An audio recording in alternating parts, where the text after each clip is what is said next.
देखो वैसे तो मुझे कोई फर्क नहीं पड़ता, पहले मैं आपको एक बात बता दूं, पहले मैं एक बहुत चीज क्लियर कर दूं भाई, मैं बच्चों को 7-8 साल से पढ़ा रही हूं, ठीक है, तो मैं अब हो गई हूं एकदम रेजिस्टेंट, है ना, एकदम रेजिस्टेंट मतलब मुझे फर्क ही नहीं पड़ता, ठीक है।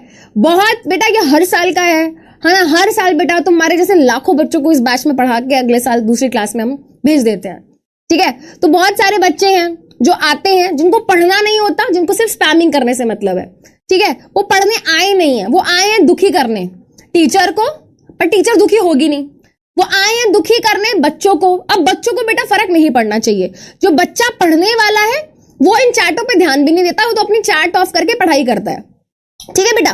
तो अब मैं एज अ टीचर, मेरे लिए तो बहुत आसान है बेटा, मेरे लिए तो बहुत आसान है ऐसे करके यहां से चैट ऑफ कर देना, बट वो ना सॉल्यूशन नहीं है, वो तो मैं कर ही दूंगी, बट वो सॉल्यूशन नहीं है। किस चीज का प्रॉब्लम क्या है मैम? सॉल्यूशन जो आप बता रहे हो, प्रॉब्लम ये है माइंडसेट, प्रॉब्लम ये है कि अब आप छोटे नहीं रहे हो कि तुम ही खी ऐसे करो, you are not kid anymore, you people are in class 10th, you will be appearing for the board exams, you people are mature enough to understand that this is something we should learn, this is something we should know, and this is a part of our syllabus as well as this is the part of our life.